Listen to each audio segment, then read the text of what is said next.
De nombreux courriels contenus dans ces dossiers mentionnent que Macron faisait des affaires avec Epstein par l'intermédiaire du sultan bin Sulayem, je vous l'ai dit, dès 2016, alors quand il était encore ministre de l'économie sous Hollande. D'autres courriels datant de 2018 indiquent que Macron a directement demandé à Epstein et à d'autres collaborateurs non identifiés de l'aider à établir de nouvelles politiques pour la France, pour l'Europe, alors qu'il était en poste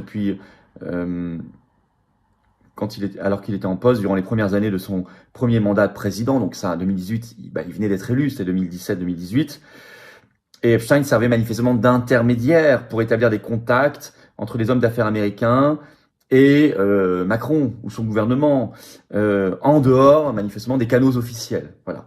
Donc on est sur quelque chose. Alors on est avec beaucoup de courriels qui évoquent tout cela. C'est pas des courriels directs, encore une fois, c'est pas d'autres allégations, il n'y a pas d'autres accusations plus glauques, mais il y a une connexion qui est quand même, qu'on peut juger malsaine politiquement. Il était ministre de l'économie, qu'est-ce que Macron, puis président avec ce Epstein, qu'est-ce qu'il faisait? Et puis des intermédiaires, tout ça on savait pas, ça n'a pas été dit, il n'y a pas eu d'enquête. Pourquoi les journalistes français n'enquêtent pas là-dessus? Moi je leur demande. Pourquoi les parlementaires français ne lancent pas une commission d'enquête? C'est très important.